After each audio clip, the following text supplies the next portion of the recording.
Conclusion inevitable.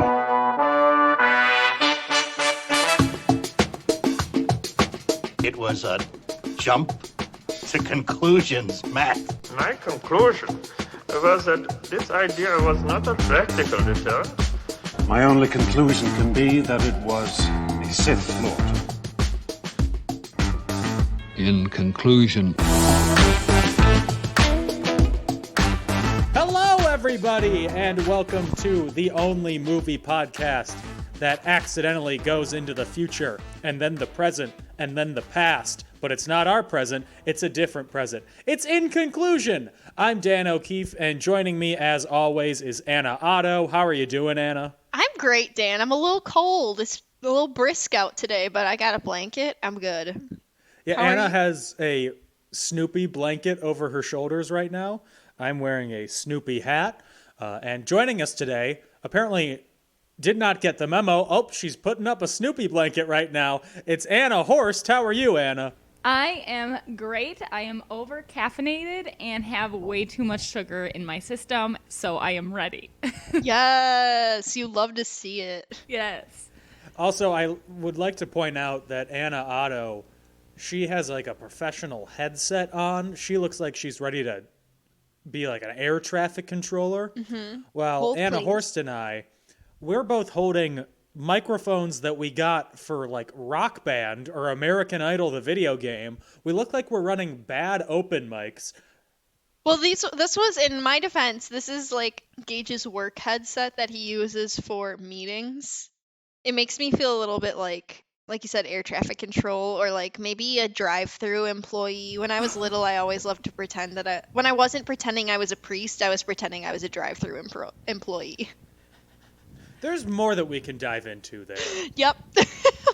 Such big dreams you had, Anna. Thank you. When I was little, my dream job was to be a sheep watcher. That's a shepherd, in case anybody was confused. Let's just let that hang in the air for a little bit. Sit with that. Okay, what is the movie that we're talking about today? Back to the Future 2. Two back, two future. Back to the Future 2 Electric Boogaloo. Electric Boogaloo. Yes. Back to the Future Part 2, released in 1989 on November 22nd. Again, directed by Robert Zemeckis, produced by Bob Gale, written by Robert Zemeckis and Bob Gale, executive produced by Steven Spielberg, starring Michael J. Fox, Christopher Lloyd, Leah Thompson, Thomas F. Wilson, and not Crispin Glover. R.I.P. Yep. R.I.P. Crispin Glover. It cost $40 million to make. It made $335.9 million, making it the third highest grossing movie of 1989, after Indiana Jones and the Last Crusade and the first Batman movie. Why did I think you were going to say Indiana Jones and the Crystal Skull or whatever? I don't The know one from why. 2008? Yeah, that's the one with Shia LaBeouf. I just automatically, when I heard Indiana Jones, oh, please don't murder me for this, people. But, yeah, that's what I thought of. Yikes. Yeah, I know. The Yeah, best that's a- Indiana Jones. That's a big yikes. Oops. This movie was filmed back-to-back with Part 3, and you can definitely tell that, I mean, when you watch the movie, there's no real ending. No, it goes right into like a very, I put this in my notes, but I said, sorry, let me try that again. I put this in my notes, but it's like an old-timey intro to like it's an old-timey movie preview, like you would see if you were watching TV and they were advertising the next week's episode of Gunsmoke or something. Yeah, Right. absolutely. It's And funny. specifically Gunsmoke, because they do go back to the Old West in the sequel, but we'll talk about that next week. So Anna Horst and I, we watched the DVD last night, and we watched some of the extra features too. Ooh. And in the making of documentary, what they said was that hoverboards have existed for a while. It's just they couldn't get it out of the toy company's hands because parents would complain, but they managed to snag a few for filming. And Anna Horst, how mad did that make you? I was very mad. I was like, why are they lying to me? If I was a child at that time and I had heard that, I would have been so mad. Like, they've been hiding a hoverboard from me. Like, I could have had this technology, and they just, like, stole them from some toy store that's been out there. Oh, you could tell how mad I was. I want a hoverboard. I'm just trying to process this because at first I couldn't tell if you were serious or not. I was like, are they kidding? Was this a joke that was in the documentary? They have hoverboards now. They don't actually hover, so I don't know why they're called that. But those Right. rolly things that look like if I went on one, I'd hit the ground immediately. But maybe that's what they meant. I don't want that garbage, though. I want their magnetic field hoverboard. Yeah. Have you ever like fooled around with something that's got a magnetic field though? It's kind of hard to Yeah. like get things to balance. I have a plant that's held up by magnets and I like can't get it to stay floating half the time. My dad got it for me. It's cool. I named it Anakin Fern Walker. Oh my gosh. I want to see this, Anna. You have to show me because I've never heard of such magic. I will. It's at my job, but I'll take a picture. Okay. So anyways, let's get into the movie. It starts off exactly as the last movie ended. Literally exactly as the last movie ended. They reshot the ending because they recast Jennifer. Boo! Right? This Jennifer is worse. This Yes. is so shallow of me, but I put she's not as cute. Oops. She's not. I feel bad saying it, but like, you know, it's just my So- thoughts. Basically what happens, Doc comes back, the car is flying now, he needs to go to the future to deal with the kids. He puts Marty and Jennifer in the car, they fly off into the future. The only thing that they added is Biff seeing them fly off. They added an insert shot of that. And something that I found while reading up about the making of, they didn't plan for there to be a sequel. That was just a fun way for them to end the movie. But putting Jennifer in the car made the writing process a lot more difficult because they needed to do something with her, which is why she is tranquilized for most of the movie. Gage told me last night that also Michael J. Fox didn't know there was going to be a sequel until he saw the movie at the premiere and saw the to be continued and was like, who what? But, you know, I guess that's one way to find out that you're still employed, so that's Yeah. good. Yes, yeah. Although if I was Michael J. Fox, I wouldn't have been worried about being employed Yeah, in the late no, 80s. I don't think that would be his issue at all. Yeah. So they go into the future. They fly through stock footage of clouds while the credits roll. And what happens, they get into the future, then boom, they're immediately in a flying car highway. All the cars are hovering. It's flying. First of all, people can't drive in two planes, forward, back, left, and right. You expect to add a third dimension, up and down too? How many people have died? People are going to be weaving. And can you imagine you get into an accident? You're probably falling to the earth. That's terrifying. Yeah. It's not like there are parachutes popping out. I know. I feel like the survival rate of car crashes is very low in this version of 2015, which is terrifying, but still. So they land, it's raining, it stops raining right on the dot, and we're in 2015. Yes. The future of 2015. Ooh, speaking of which, from when this date actually passed in 2015, I saw a DeLorean and I was wearing my Back to the Future shirt. I have a picture of myself in a DeLorean. I will post it on our Instagram page. In case anybody wants to see me too excited in a DeLorean. Wait, you were in the In it? DeLorean? Yeah, or yeah. by I was, it? no, I was in it. Like, the guy was like, do you want to sit in it? And I was like, yes, I freaking want to sit in it. Are you kidding me? And he opened it and I was like weeping. I look absolutely crazy because I was so excited. I have crazy eyes. They're like bugging out of my head. It's a great picture. I saw a DeLorean the other day and I kind of freaked out and I was like, what? Like, I forget that they just exist, Yeah. like, in real life. So then I took a photo of it and then I was like, I should probably, like, stop creeping on this person's car. They might, like, come out and run after me or something. That's the digs of having a beautiful car, you know? Same with having a beautiful dog. That's the digs. That's just it. People are going to take pictures. It's fine. People are going to try and steal your dog. I'm going to try to steal your dog. So the reason that Marty and Doc and Jennifer, by way of being a luggage, apparently, go to the future is because they need to do something about Marty's kids, because Marty's son, who looks exactly like him, Jennifer has no genes, he commits a robbery with Biff's grandson, Griff. He's so scary. He's so scary. Biff, which is already not a name, it's just a Batman sound effect. And then his son, Griff, which is, again, not a name. I don't know what Biff would be short for, but I'd like to think that maybe Griff is short for, like, Griffin. Right. That's the I think only it's short logic. for Griffium. Griffium? Yeah, because I think Biff is short for Biffium. Oh my god. Ew. So Marty switches plays with Marty Jr., and he refuses Griff's order to rob the bank with him. But then they get into a fight, and then they have a hoverboard chase. Yes. A very exciting hoverboard chase, I would say. Wait, let's take a moment to recognize the insta-lacing Nikes. Yeah. Oh, yes, that's As well true. as We skipped over their whole outfit change process. I'm Yeah. sorry. It's okay. I'm not a fashion person. Would you two like to go into the fashion Absolutely, of 2015? because I took some notes. First of all, Doc looks like Ronald McDonald. Yes. Yep. The automatic lacing Nikes, those are available for the very wealthy in today's world. Mm-hmm.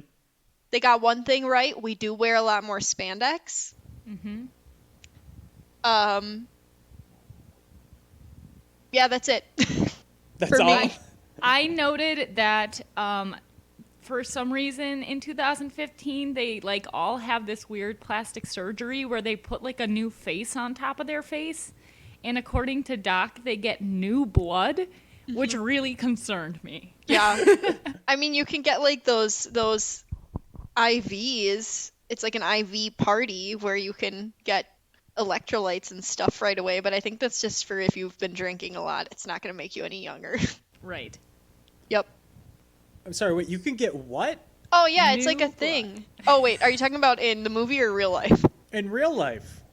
Oh yeah, there's like these trucks that drive around and they have IVs and they'll just like give you your electrolytes and stuff. I'm not gonna do it. I'm way too scared of needles. I'm just gonna drink Gatorade like they did in the olden days, you know?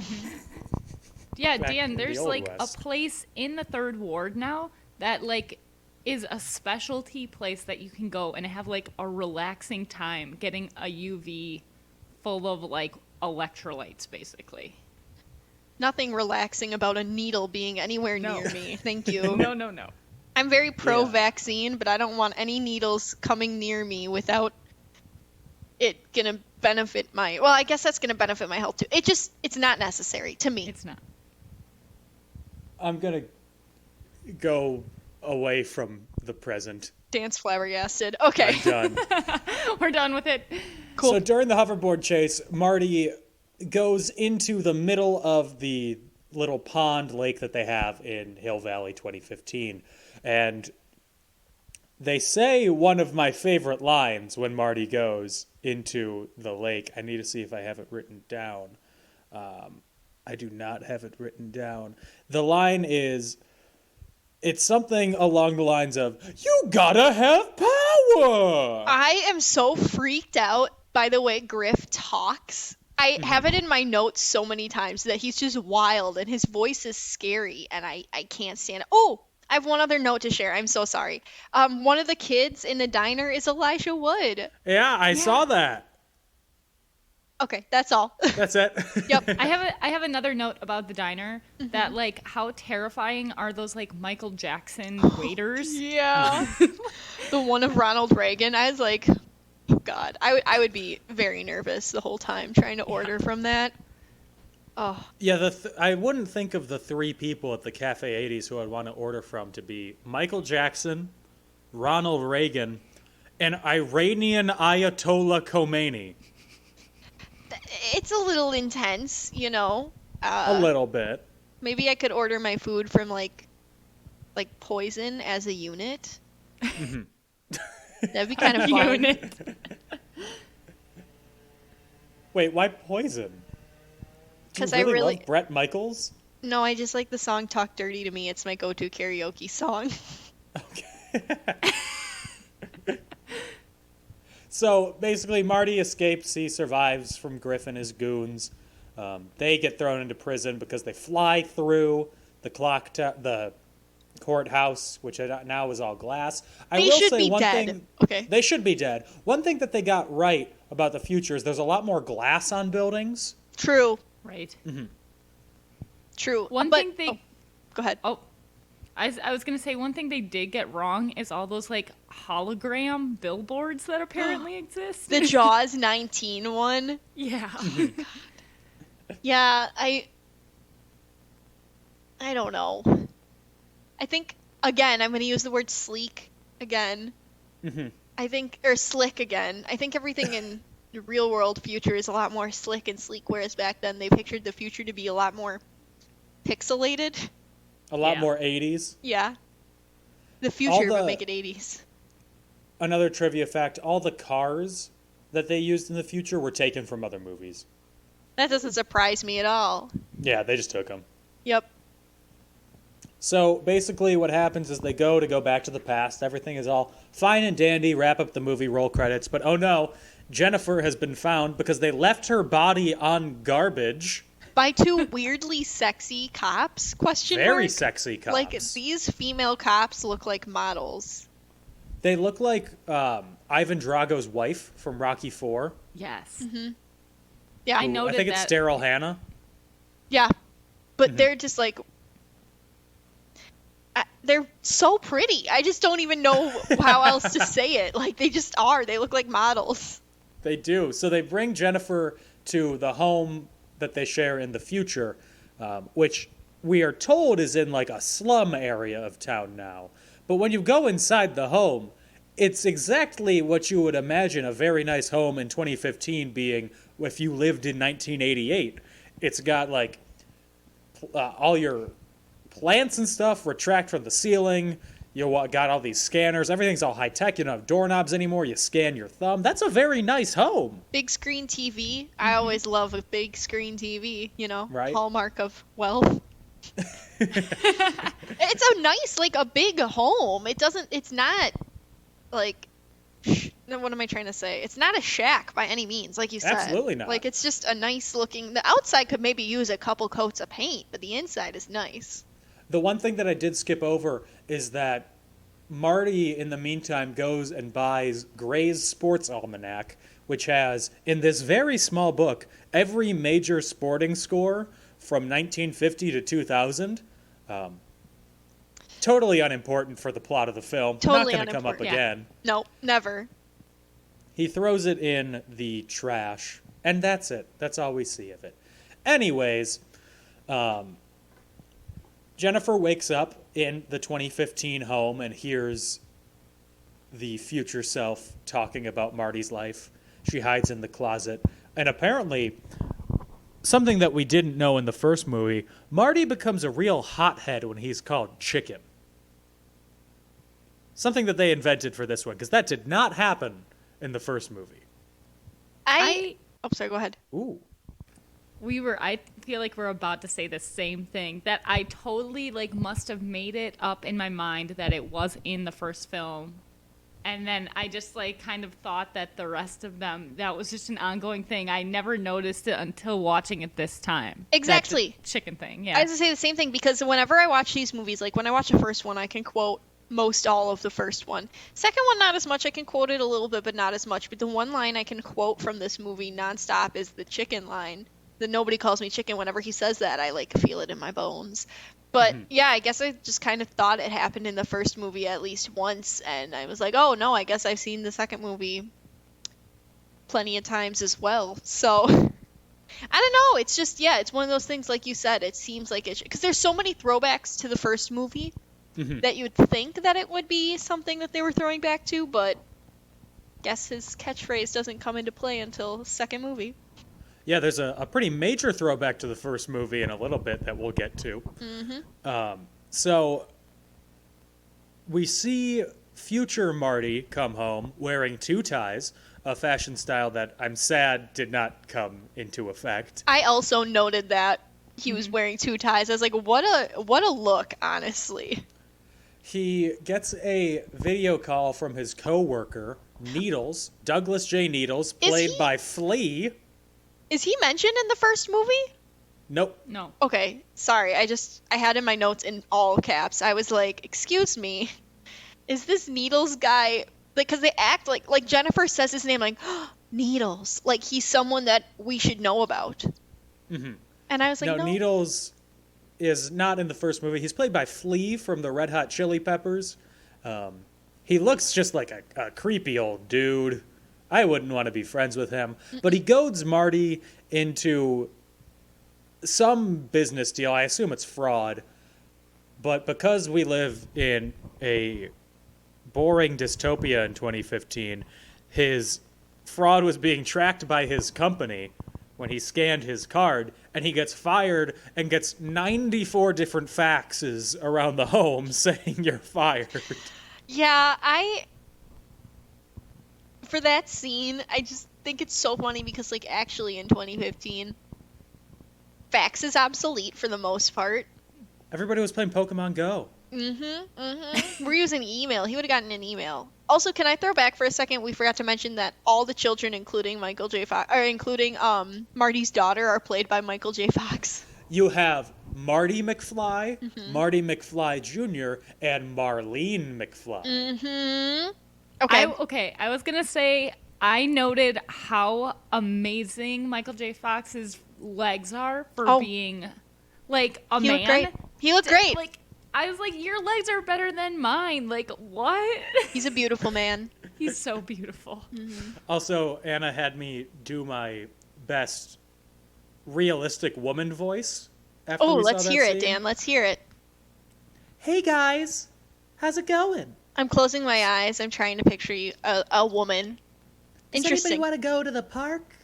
We're gonna go eat some beans. Is that what women I do, Dan? We go to the park and eat beans? Probably. I don't know. Oh boy, Dan. I don't know if I buy you as a woman. He's like a little too nasally or something. There's something about it. It could be the beard, you know? Guys. Maybe yeah, the I think that beard. might be it. Could Maybe be the the beard, the fact that I am a man. Yeah, true. Who knows? The world may never know. So, Jennifer does end up leaving, but we do see the McFly family having dinner. They're all so rude. Everybody's so rude in the family. They're all on their own video chats or watching TV in their Google glasses or whatever. I mean, I guess it could be similar to how things are today. People are always on their phone, but I feel like, I mean, my mom always gets mad when I have my phone at the dinner table when I'm by them. So. Oh, yeah, absolutely. We also see old parents. Why can't I think of their names?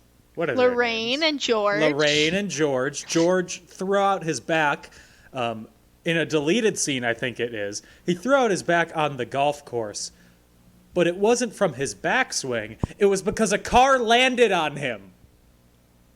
See what I mean? People could be dying because of these flying cars. It's just dangerous.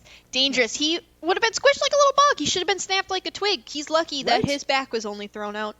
Right? This fictional character to whom anything could happen, he could have walked away scot-free, but But George is not played by Crispin Glover in this movie. He didn't come back because they couldn't come up with a salary, because he wanted his salary to be the same as Michael J. Fox's, despite being in this movie for maybe 3 minutes. he's not the lead. I know. Weird flex, but okay. Yeah. So they cast an actor named Jeffrey Weissman who wore prosthetics to resemble him. And then Crispin Glover filed a lawsuit against the producers that they didn't own his likeness or had his permission to use it. So then what happened, the Screen Actors Guild now has an agreement that states producers and actors are not allowed to reproduce the likeness of other actors. So now they just have to write him out like, oh, and they died. The end. Or just cast somebody who doesn't look like him, like Terrence Ooh. Howard and Don Cheadle. Yeah. Anyways. For how little he's in the movie, though, like, I think I was telling you, Dan, I honestly didn't really know until you told me, because, like, when the dad is upside down, you can't see him, No. and then at the dance, you can't see him either, so I wouldn't have known. I think Yeah. for a lot of the scenes, they either used like old footage that they already had, like archive footage, or they just didn't show his face and it was just like a body double. But yeah, That makes sense as to why now when you're watching shows or movies or whatever, it's just like an actor who looks nothing like the original actor. And you're like, going back to what I said when we were talking about Jurassic Park 2, there's so many actors that look similar. Yeah, I'm sure you could have found someone, but... Oh, sorry. Speaking of actors that look similar, they don't really look that similar, but I got a text when we put up the Jurassic Park 2 thing on Instagram where we put up the picture of Vince Vaughn. And it was from my friend Riley, and he said, another movie where I can't tell if this is Vince Vaughn or Vincent D'Onofrio. Oh, boy. And then he realized they were both named Vince. Yeah. He didn't realize until he sent that. My mom told me that she thought Vince Vaughn was a country singer, so... He's got the name. I was like, no. Sorry, Mom. So they get 1985, what's her name, Jennifer, out of the house, but she sees 2015 Jennifer, and they react the same. They both go, I'm old, or I'm young. And they both faint in the same way. Very funny. They drag her out. And then they go back to 1985. But what we don't know, what we see, is old Biff. He had taken the DeLorean. He flew it back. He had gone somewhere we don't know. And we see him hobbling out of the DeLorean. Now, I just have to say, another fun fact, apparently when he's hobbling out of the DeLorean and he looks like he's in pain, it's because he's not supposed to exist anymore. Yes. There's a deleted scene that it's an extended version of it where he dissolves. Yeah. Just Like vanishes. Marty's hand. Yep. I had never understood that either, and Dan told me, and then we watched the deleted scene, and I was like, wow, I kind of would have got it had I actually seen that part, but Yeah, it's not that important. I feel like it would have made more sense for them to reshoot it where he's not, like, in pain. I mean, I guess it's so minimal that, like, most people aren't really going to think about it or notice. Like, he's an elderly man. Maybe it's just the old aches and pains of being in a sitting position for too long or something, but I don't know. That's just what I think about. I just thought that was wild. So anyways, they go back to 1985. Marty goes into his home. He's like, I don't remember there being bars on the window, which is not something that you say when you come home and there are bars on the window. It's not like, when did these get here? It's more like, something's wrong. But he goes in. It's no longer his home. It is another family is living there. And Marty appears like he is coming in to assault a child. So the dad rightfully reacts by chasing after him and hitting him with a baseball bat.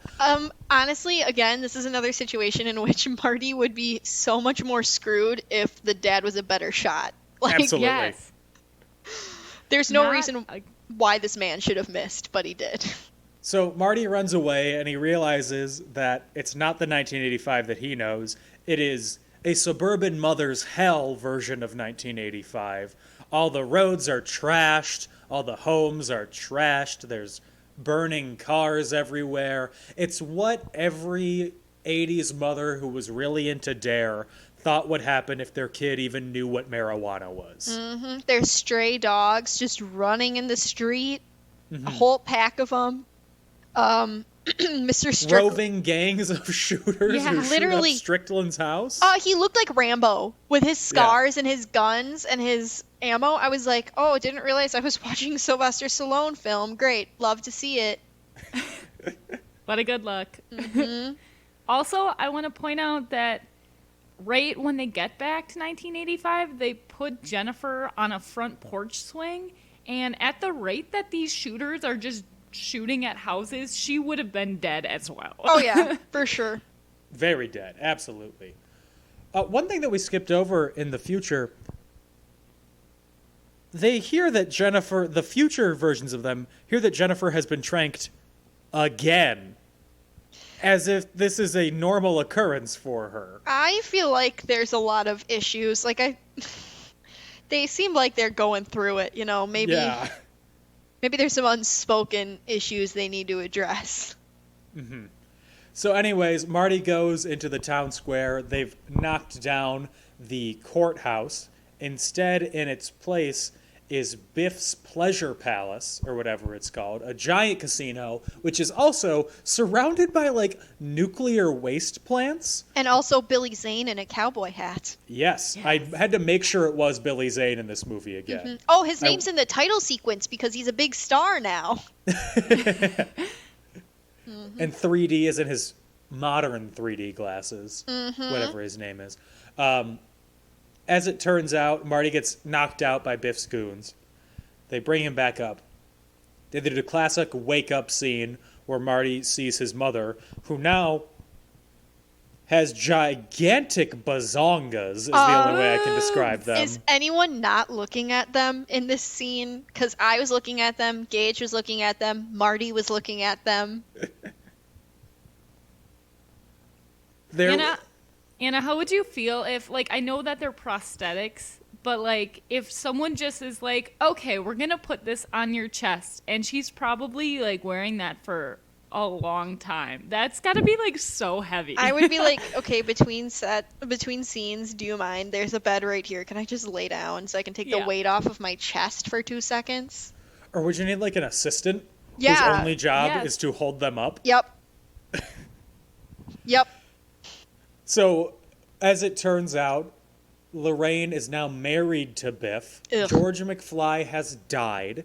He died in 1973.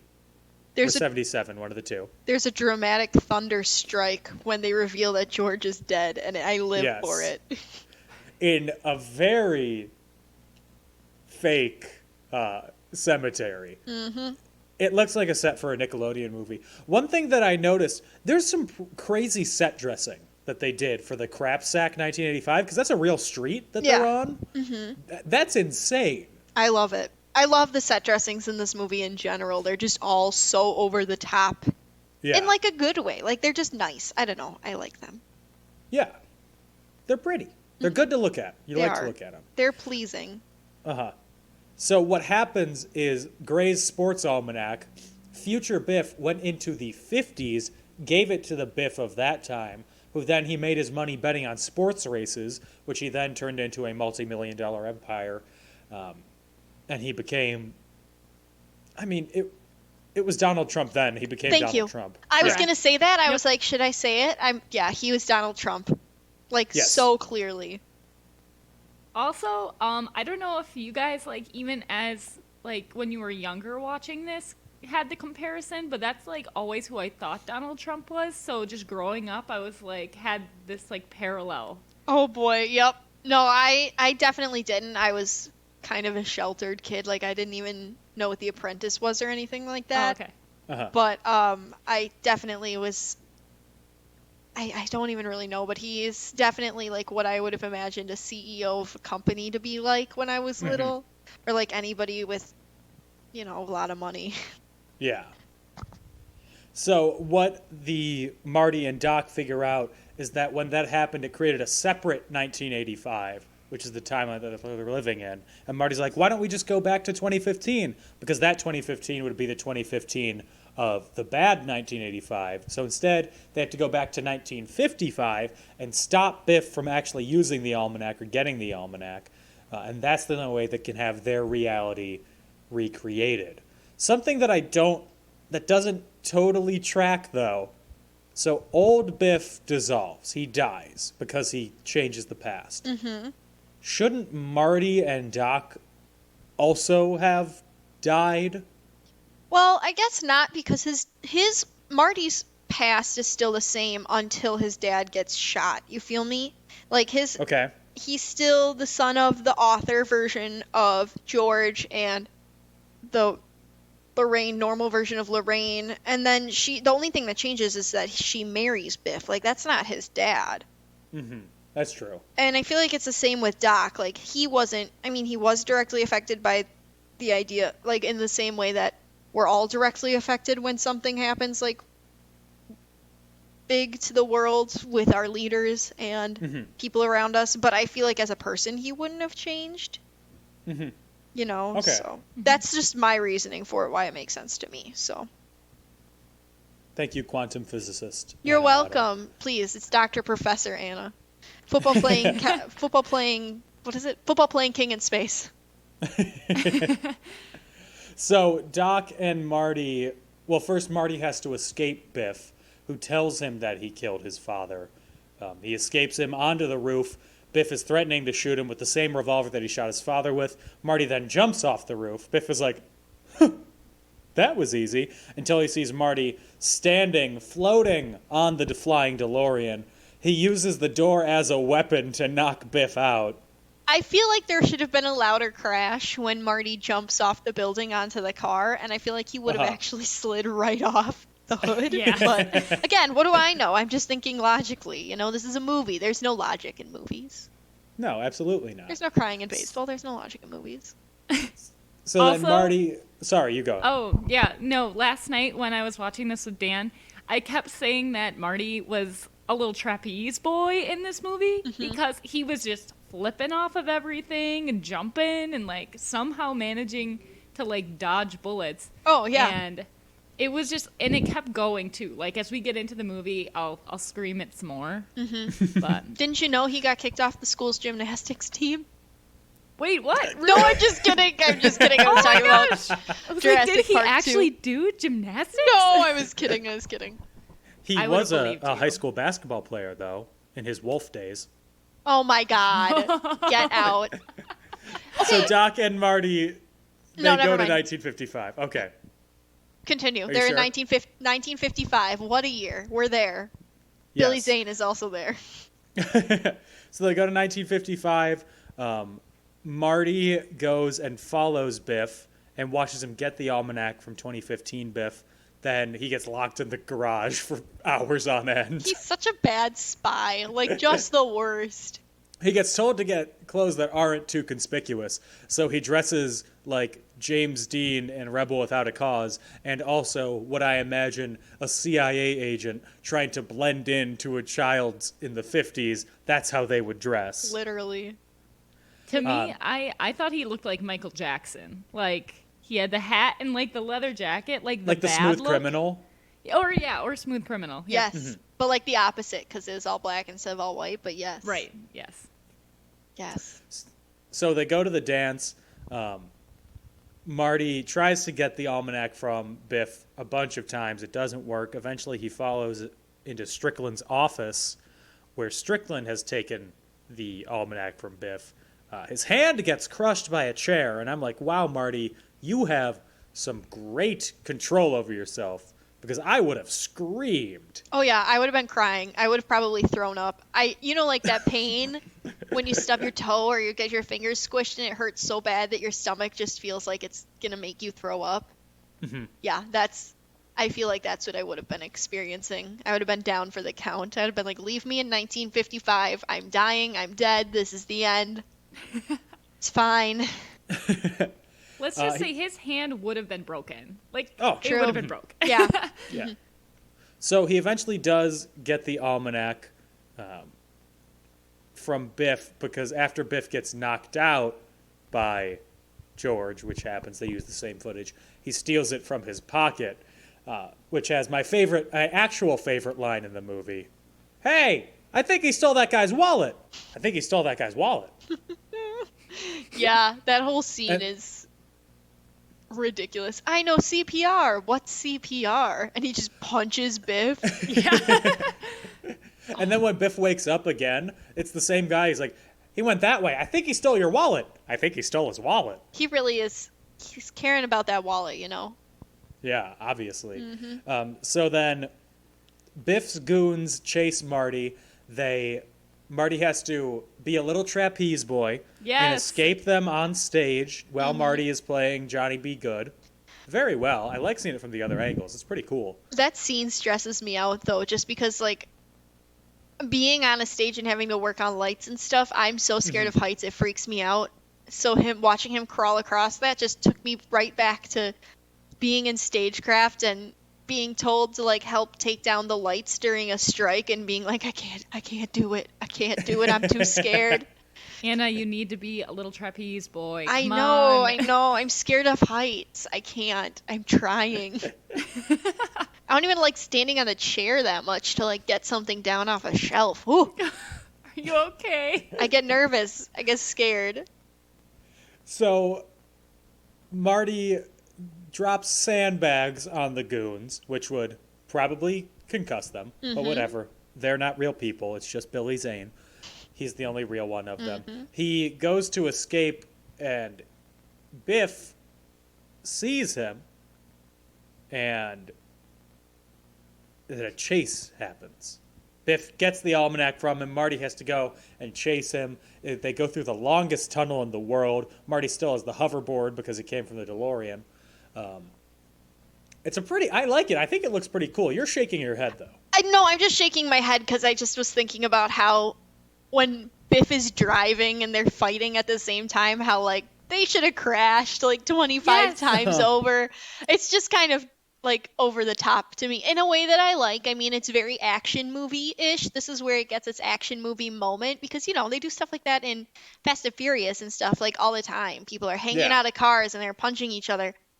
By no means is it weird for a movie, and it's believable only because we've seen it so many other times, but, like, watching it with a fresh, critical lens for a podcast kind of opened my eyes to how ridiculous that is in all films, not just this film, but because I was watching this one, it's funny. That's all. Anna, I have the same thing. I wrote down, this is the most impossible fight, and it could only happen in this movie. I can't even fight verbally while I'm driving a car. I have to pull over for fear of getting into an accident. Right. Such a Midwestern thing to do. Like, oh, let me pull over first. Yep. So Marty gets the almanac finally. Biff crashes into a manure truck again. Yes. A great bit. Except he gets it in his mouth and it makes me want to vom. Marty burns the almanac, and we see, because he took a matchbook from Casino Biff, and it changes back into his auto detailing business. So the future is saved. They are going to go back into the future. Doc, here's what I don't understand about the ending. Why doesn't Doc land and they just go to 88 on the ground? Also, why does it say 66 or 99 or something in the sky? Not 88? Oh, yeah, it does say 99, I think. What is Backwards nines, yeah. What does it mean? It's actually saying pee-pee. Oh, okay. Thank you. I don't get it. So basically what happens is Doc is flying around. It's windy. He dodges one bolt of lightning. Another bolt of lightning strikes the DeLorean, which apparently means it gets sent back to sometime. We don't know. Marty's left stranded there. It starts raining. We do see the PP 99, 66, whatever in the sky. I think what it's supposed to mean is like it spun out. It was spinning, like how it leaves the tracks on the road. Oh, that makes way more sense. It looks like nines. They can't believe a test audience didn't say something.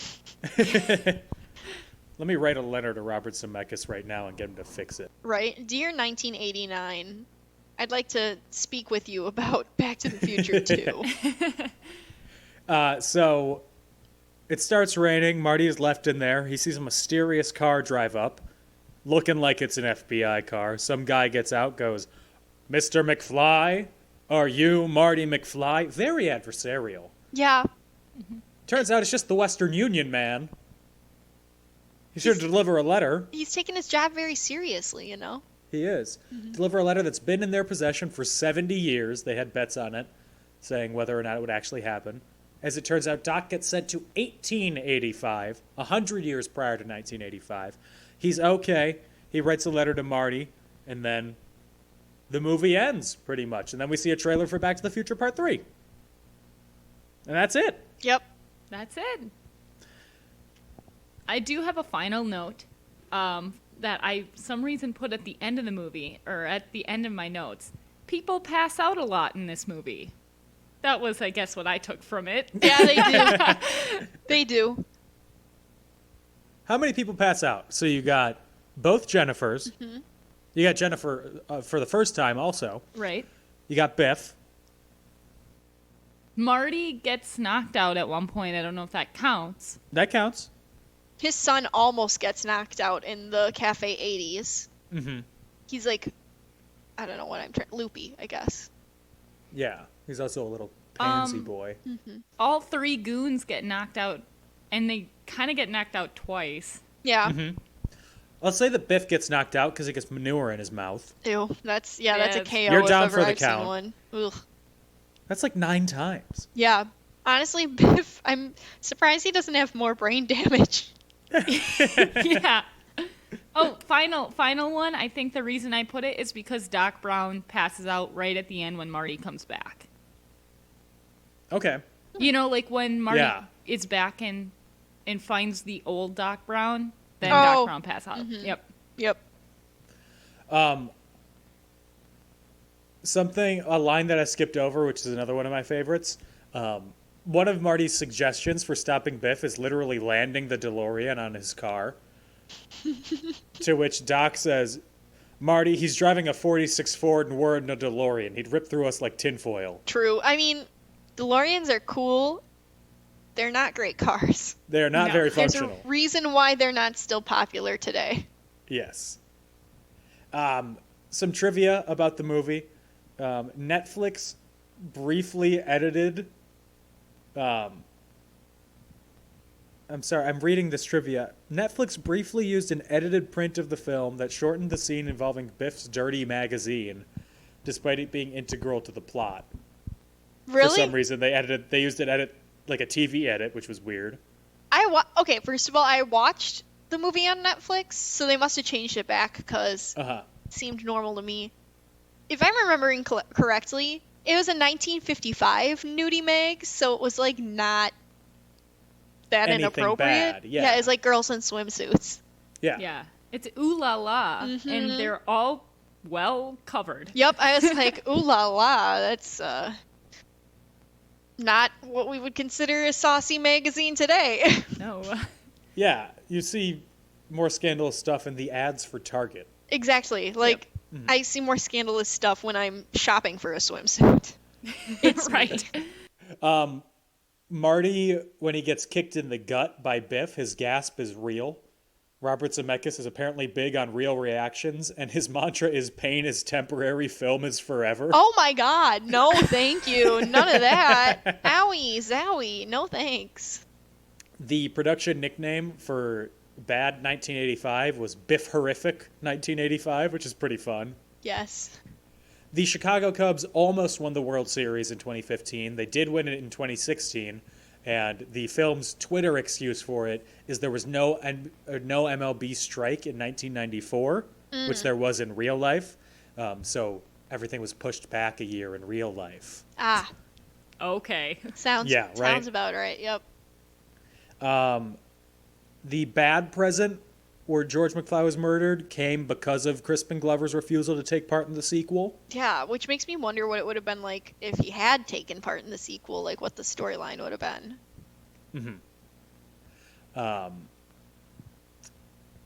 The Mr. Sandman sequence from the original movie was almost a Papa Loves Mambo sequence because they were going to use Papa Loves Mambo for it. They instead used it in this movie to show the same thing, pretty much. Both great songs. Yes. Bob Gale, one of the co-writers, doesn't know what illicit activities future Marty was doing when he scanned his card, Oh god. Oh. and he wrote the movie. Oh lord. Let's see. The scene where Jennifer jumps when Marty's Japanese boss yells at him, that was real. She didn't know it would be that loud. Oh. Yeah, that would make somebody jump. The proposed idea for part 2 included a visit to Doc's family, where Christopher Lloyd would play his mother. I would and- have loved that. I would have loved that too. And they would have gone to the days of Prohibition, where Biff's ancestor was a bootlegger, which fits. That makes sense. I think that would be pretty cool. I would have loved that. Oh my gosh. Can you imagine? Absolutely. Like, Western is fine, but it's no Prohibition era. You feel Right. me? Oh, that would have been cool. Another sequel idea was Doc and Marty going to the 60s after Biff's interference and seeing Marty's parents as pseudo-hippies. Oh my god. Okay. And part of his goal would have been to ensure that he was conceived. No Ew. thanks. I don't like that. Undo. That's gross. Another subplot from 1955 that they cut was that Doc ran into Farmer Peabody and a policeman who were looking for the UFO that crashed into the Peabody's barn and killed his tree. Oh boy. And then Peabody would see the DeLorean flying by and shoot it with the rifle, hitting the underside and damaging the time circuits. Oh gosh. Oh, Yeah. that's a whole lot of. We don't need that. Yeah, that's a very extra. This movie already stresses me out a lot. I don't know if I could do that. The reason they changed it was because for some reason they were unable to shoot at the Lion Estates sign during the day. Which is also why Marty gets stuck in Biff's garage for 12 hours, because they only could film at night. Yeah. Huh. Yeah. And then the film was shot under the title of Paradox. It was its production title. Cool. Yeah. Okay. So that's all the trivia. One thing that I pointed out to Anna last night when we watched it, this is one of the most segmented beginning, middle, end movies I've ever seen. Because beginning, 2015, middle, bad, 1985, end, 1955. You know exactly when it splits from each part, and each of them are completely separate stories that could be told on their own. See, okay, this takes me back to when we talked about the first Jurassic Park, because I feel like that's another movie that's incredibly segmented like that. And I know it's clearer in this movie just because you do have the 3 different time zones, but that's the only other movie that I could think of rivaling in terms of clear beginning, middle, end. Yeah. How'd you feel about the prosthetics in this movie? Pretty good. The old age Yeah. makeup and all that stuff. I generally feel very impressed by their work with old age makeup. I always think it looks pretty clean. Convincing, I would say. Yes. The only one that I didn't find very convincing was elderly Lorraine, not 1985 stripper boobs Lorraine, Fair. but Yeah, elderly Lorraine. That was kind of just like pancaked on. yeah. I mean, you never really get a too close look up at her, except for when they're product placementing the Pizza Hut Yeah. rehydrated pizza. But yeah, I get what you're saying. Did you think that pizza looked disgusting? Yes. It was so gross. Yeah, I don't like Pizza Hut in general. Sorry, Pizza Hut. But it just looked. There goes our plasticky. sponsorship. I'm sorry. It's. I'll get sponsored by something else from them, I guess. I don't know how that works. Anyway. I feel like the pizza looked like it was made out of Play-Doh. It looked too manufactured. I Yeah. don't know. It was definitely not a real Pizza Hut pizza. I don't think it was a real pizza at all. Exactly. I don't think you could eat that. No, it looked plastic. Yeah. Like the green peppers and pepperoni on it, I was like, ew, no. Ew. Mm-hmm. Something that I think this movie did well that more movies need to do when coming up with a sequel to a classic movie, just go back to that movie. Yeah. Yes. Yeah. Not do the plot again. No, literally go to that movie. Reference People want to see the greatest hits. We see the greatest hits of Back to the Future in this. We see Biff get punched out. We see Johnny be good. We even see a little mother loving. A little bit, just a glimpse. It's more movies need to do that. Yeah, I like how it circles back. Like you said, it reminds you of all the things you liked about the first movie. Mm-hmm. So. Was there anything that you had noted that we didn't talk about, either of you? Anna, do you have anything? Specifically about Just the movie. sequencing. Oh, okay, about the movie. I did note. What did I note? I liked the set dressing a lot, and I loved seeing the future version because I just kind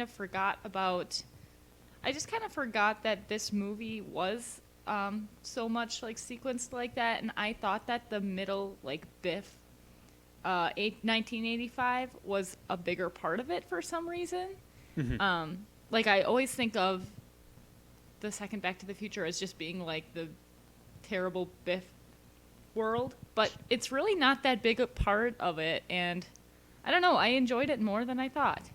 Yeah, I like this one a lot. I definitely think I always feel similarly. Like, I think there's a lot more evil Biff, but I don't know. Like, I also always kind of forget until I'm watching it that they do go back to 1955.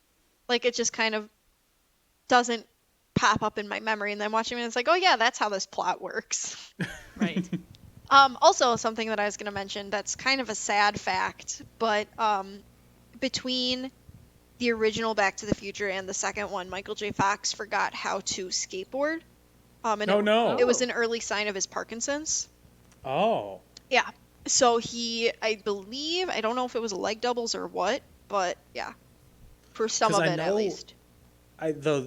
When he was like diagnosed with Parkinson's was when he was filming a movie called Doc Hollywood in 1994. That's crazy. Yeah, I guess he was having symptoms way back then. So, and he was young; he was only in his 30s. So yeah, it's also crazy how he's still acting. Yeah. I was sad when What his a most man. yes, I was sad when his most recent TV show got canceled because I used to watch it. I love The Michael J. Fox show. Yes. Wasn't that from like 2012? Yes.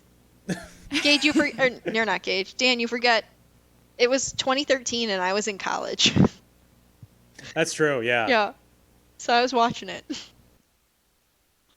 Anna Otto watching network sitcoms in college. Yep. Anyways, do either of you remember the first time you saw this movie? I don't really remember it. I think, again, it was on TV. And I was telling you, Dan, that, like, this one was always, like, a rerun. I feel like it was, like, always on TV, whereas the third one is the one that wasn't often on TV. So I saw this one more than the third one. So I'm kind of excited to see the third one just because I, like, haven't seen it as often as this one. But, yeah, it wasn't, like, a special showing or anything, but Yeah, I feel like the first time I watched it was on TV too, and I think it was like a marathon. And I was like, oh, I've never seen the second or the third one. Let me just block out my whole rest of my night and sit down and watch these. So I think I watched them at the same time, yeah. But then I liked the second one a lot, so then I watched it a couple more times after that. Whenever it was on, I would just kind of skip over the third one, but we'll get to that next week. Yeah. Yeah, I mean, I don't remember the first time I saw this. Again, like Back to the Future was always on when I was a kid. Either I would be watching it or one of my brothers would be watching it. Or this was one of the first DVDs that I bought, this trilogy. Oh, nice. We had bought DVDs as a family, but I remember the first DVD I ever bought off of Amazon was the Star Wars original trilogy. And then I think that this was the second. This trilogy. Nice. Which is pretty cool. I think this is pretty obvious. How would this be different if it was made today? Well, we wouldn't be going in the future to 2015. We would probably be going in the future to 2025 or something. Probably to 2050. Oh, boy. Because that's the same distance. Yeah, you're right. But also then the present and the past would be different. Like you said, like the past would be 1985 and the present would be now, and, you know. Yeah, these movies are so of a time. Yeah, they're that classics. They couldn't be made today. I love just seeing the 1980s vision of the future. Yes. In the animated Transformers movie that came out in 1986, the opening narrator says, "In the far-flung future of 2006." And it is nothing like actual 2006 was. No one has a Wii. Yeah. That's the only thing. I feel like when you go places, like, I even think this way about Disney World, when you go to Epcot and you go to, like, see all their quote-unquote future-y stuff, a lot of it is very based in the 80s. Here's what we thought the future was going to be like, and now it still seems kind of futuristic just because we don't have, like, necessarily these technological things, but, like, how everything is so rigid, quote-unquote, in the future compared to how today things are like technology is still kind of rigid, but it's not as clunky. I don't know if I'm getting I can picture exactly what I'm trying to say. Everything is thinner and smoother than what they imagined things would be, because things couldn't fit. Exactly. You needed the space to fit things. Like, what we think is going to be in the future is probably going to be, I mean, we could be on the right track, but things are probably going to be totally wrong. Like, our version of what a TV is probably going to be completely different from what we think it is right now, you know? Mm-hmm. I don't know. And there was some of the stuff that they predicted in the future. It wasn't exactly correct, but it was close to it. Oh, some of this movie was very timely. I put that in my notes a lot. Like, some of the stuff they put was incredibly relevant to how things are, especially in 2020. Incredibly accurate, minus the look of things. Like, the automated waiters at restaurants and stuff. There are things at certain places where you can order all your food from a screen and just have somebody bring it to you. Like, it's possible. It just doesn't look exactly the way that they envisioned it would in that movie. Like, we don't have Ronald Reagan lookalikes taking our orders unless you're unfortunately. Unless you're at an 80s themed diner, I guess. But and we don't have. Sorry, you go. Oh, I was just gonna say they were definitely onto something with like all the VR and stuff like that for sure, but it was just pixelated again. Yeah, I was gonna say we don't have giant sharks coming out and biting us. We don't have holograms. We do have incredibly personalized ads. And things like that. And we do have like the glasses with the phone in them and all that stuff. Like you said, with the virtual reality, like people are relying on their electronics all the time. People are unable to be away from their phone. If that was today, I would probably say like text message instead of phone or something like that. But is there anything that was in the movie that you wish was actually in 2020 or 2015? Yeah. Men wearing two ties at the same time, obviously. Two ties at the same time. Cafe 80s, hoverboards. Yeah, hoverboards for sure. I don't want flying cars. You don't? Yeah, I don't want flying cars. I do want the sexy lady cops. Yeah. Yes. Let's just have only sexy lady cops. Yeah. I'm down. Defund the cops aside from the sexy lady cops. Confirmed. Welcome to our feminist podcast. Yup. What actor is really trying the hardest? Who's doing the most? Anna, would you like to put your input in first? Yeah, wait, what is Biff's character's actor? Thomas F. Wilson. I was going to say the same thing. Yeah. He killed it. I loved his griff. That was just like, he really like put on so many acts in this one, and I think he's the most memorable from this film. Can we take 1 second to recognize that he's the guy in the SpongeBob movie that goes something about the bubble, there's a bubble blowing baby in here, and we don't know how to weed him out? Yeah, I think Wait, about that's them. him? Yeah, yes! I looked it up. I looked him up I Googled him, and literally I said two things. Oh, it's so nice that he and Michael J. Fox are still friends, followed by, oh my god, he was in the SpongeBob movie, and I don't even have to look at the cast to know exactly what character he voiced. Yes. He plays Victor / fish number 3 / tough fish number 1. Yeah. Bubble blowing baby. Don't think we don't know how to. I am a goofy goober. Yeah. Yeah. Anyway. He plays 3 different characters in this movie. And technically 4. Yeah, and he does it. He kills it. Yeah.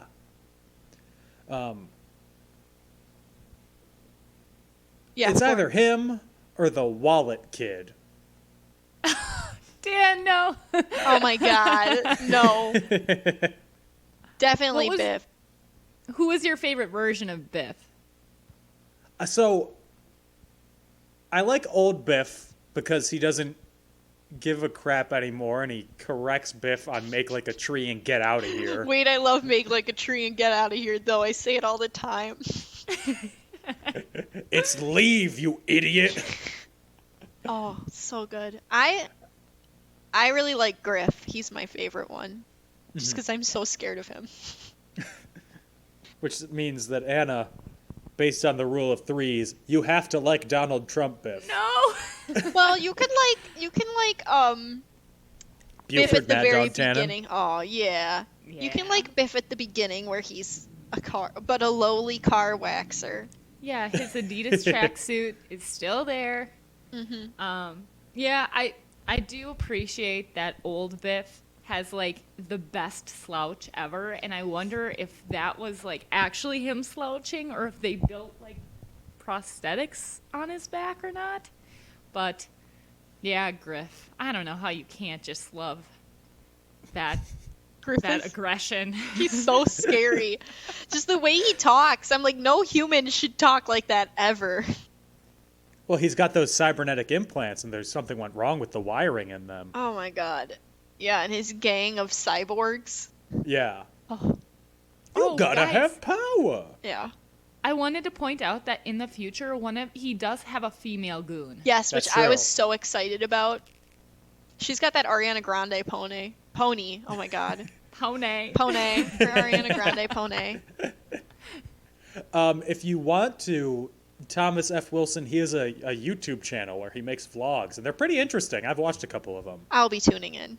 Yes, I'm a subscriber. He also has he does stand-up, and he has a Biff's Question song where he just answers, it's a song where he answers all the questions that people ask him about Back to the Future. And also if people come up, he also has a card that he hands out to people that just has all the answers if people come up and ask him about it. That's cute. I love it. That's fun. Would this movie be better, the same, or different if Jonathan Taylor Thomas was in it? I think I said last time that I wouldn't change it because Michael J. Fox is in it. Uh-huh. I think that if we did change it, it would be pretty much the same, but Marty would be a little sassier. But I can't change it. It's just, I love Michael J. Fox in this movie so much. I just think there's no other option, truthfully. I really don't. JTT and very few people have the physical comedy Yeah. that Michael J. Fox can do. Even just the scene where he wakes up and he sees his mother's well-endowed whales, just him staring Oh my in god, his shifting yeah. eyes, that is hilarious. It is so funny. Yeah, I just think that this role was made for Michael J. Fox. I know he wasn't the original pick, but I can't picture anybody else. Yeah. What about Chris Evans? Better, the same, or worse? I get to put Chris Evans in there as Marty? As any role that you want. Okay. I don't know, like, there's not really, he would again have to be, Billy Zane. yeah, he'd have to be Billy Zane, and that's the only way that it would work. The cowboy But hat. No, in the cowboy hat, I would Yes. pay money to see that. But yeah, that's the only person I could swap, maybe. Would the movie be better, the same, or worse with Jimmy Stewart in it? I feel like Jimmy Stewart as Old Biff would be really interesting. That would be interesting. He would be a lot skinnier than Biff, Yeah. but maybe he like lost a drastic amount of weight. Maybe he got really sick at one point, you know? Yeah. He just never gained the weight back. Hello? Hello, McFly? Are you there, McFly? Absolutely. That was a terrible Jimmy Stewart. I'm so sorry. I apologize. Is there any movie that this movie reminds you of outside of obviously the first Back to the Future? For me, The Apprentice. oh, The Apprentice. It reminds me of Toy Story 2. Really? Explain. No reason other than because sometimes I like them better than the original. Okay. That's just my main reason. Like, of all the sequels in the world, I really enjoy those two sequels a lot. And sometimes I just think they bring their own things to the table that make them really enjoyable on their own as standalone movies, not just necessarily looped in with the first movie. Okay. I mean, obviously for this one you kind of have to know more about the first movie than you do with the Toy Stories because those are made for kids and this is made for like regular audiences of all ages. But I don't know. those are just two sequels that I really enjoy. It also reminds me, like I said, of the first Jurassic Park, just because of the way it's split up into 3 different scenes, or stories, I should say. Yeah. So it kind of reminds me of Scott Pilgrim versus the World. Oh my god, I just watched that movie. Yes! Only because of how it's split up, because Scott Pilgrim is split up with each of the evil X's, Mm-hmm. and this is split up with the 3 acts. It doesn't really relate to it at all, aside from both being 80s related, but, kind of similar humor. Mm-hmm. Anna? Yeah. A movie? Now that, okay, like, you said Toy Story 2, and now I'm like, Biff is Stinky Pete. Like, Yes! We love Stinky Pete. I don't know. I really don't have one that is coming to mind, but, you could compare Stinky Pete, and he's kind of like got Jesse and Bullseye, kind of kept away and stuff. I like that comparison, Anna. That's a good one. Thank you. New category, Best Animal Actor. Einstein. Yeah. Einstein? Yes. Who plays Einstein? He's credited in the credits. IMDb/BTTF2. Because I watched through the credits to see if there was anybody in the crew that I recognized as, like, moving on to do other things. Yeah. I did not see anybody. Let's see the full cast. Oh, sorry. The Michael Jackson video waiter is played by E. Casanova. Oh, boy. I thought you might want to know that. Elijah Wood is credited as video game boy. Aw. Judy Ovitz plays antique store saleswoman. Her husband, Michael Ovitz, was like the most powerful person in Hollywood for a little bit. He was the head of CAA. Oh, shoot. Then I think he was the head of Paramount or Universal, one of the two. Oh, shoot. Yeah. Where are you? Who plays? Freddy. The dog's name is Freddy. Freddy. That's just like how when I used to watch Seventh Heaven when I was little, it always said, and happy as happy. Oh, that's our dog. That's the dog's name? Yeah. Dan, were you, like, hoping that we were going to say the best dog is the pack of dogs, or what were you expecting? Yes, I was trying to see if you would choose between Einstein or the roving pack of wild animals. Einstein. Or the one dog that's getting walked by a robot in the future. Einstein. He's so cute. What a good boy. Oh, what when he a tries good to go boy. into his dog bed, but it's all flipped over and all that. What a good boy. Oh. Did you know that a lot of times dogs have to have their tails green screened in because they get too excited and they wag them the whole time? I didn't know that. Yeah. Thank you. You're welcome. That's some dog fact for you right there. And with that dog fact, I think we can wrap this episode up. Mm-hmm. Thank you to everybody for listening to this episode of In Conclusion, where we talked about Back to the Future Part 2. I don't know why I'm concluding it like that. If you've gotten this far, I have a feeling you already knew that. We'll be back next week, where we will talk about the third and final Back to the Future movie, Back to the Future Part 3, Tokyo Drift. Yes. We also might sprinkle in a little talk about Back to the Future the Ride. I don't know. You can find it on YouTube. Yes. We'll throw that in there, maybe as a little treat. If you want to find the show on social media, you can. We're on Facebook. Look up In Conclusion. We're on Twitter at And In Conclusion. We're on Instagram at In Conclusion Podcast. Yeah. You can find me on Twitter at Dan O'Keefe86. You can find me on Instagram at DLRAAR. Have fun remembering that. Anna Horst, where can they find you? You can find me on Twitter at Anna Horst or on Instagram at HorstAnna. It's so bad. And Anna Otto? You can find me on Instagram at AutoMissPrime818, or you can find me on Twitter at AutobotsRollout, capital O, capital B, capital R. O in rollout is a 0, and the O in out is a 0 as well. And if you like the show, give us a rating, give us a review, follow us. It helps us a lot. It gets more people to listen to it, and we always want to grow that audience so they can hear more talk about Anna's Twitter handle. Tell your friends, not about my Twitter handle, but like about the podcast. Tell your Yes. friends. We all are welcome here. We love friends. All are welcome.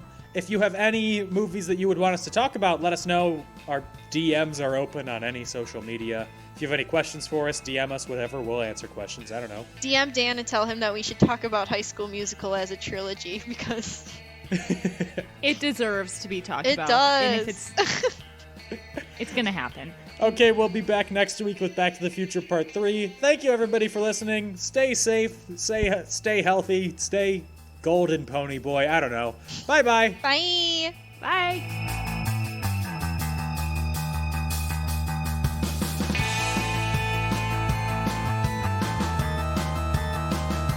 I went hard for One Direction back in the day, okay? I was in the 10th row, and all these, like, 10-year-old girls were screaming for Niall and Harry, and I was like,